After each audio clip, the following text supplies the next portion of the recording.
The sheer joy and thrill that you experience holding the prints of your favorite photos is hard to describe in words. It's like images coming to life.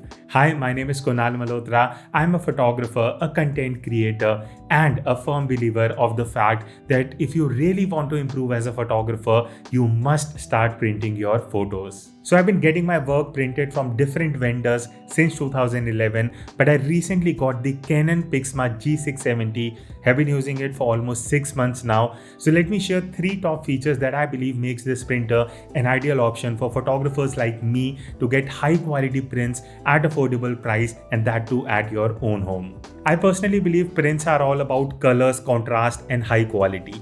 And the addition of new red and grey ink for wider color gamut and contrast makes Canon PIXMA G670 a 6-color photo printer which produces high quality prints. And here is a look at some of my favorite photos that I printed out of G670, and honestly the quality is so good that I can get them framed and hang up on my walls. On top of that, the PIXMA G670 can print up to 3800 prints of 4x6, making this ideal for low-cost printing at home. But over the months, my favorite thing about PIXMA G670 has been that I can easily replace the print head and the ink all by myself. Overall, my experience with Canon PIXMA G670 has been amazing, and I strongly believe that this printer is an ideal option for photographers like me who wish to print high quality and at the same time affordable prints at home.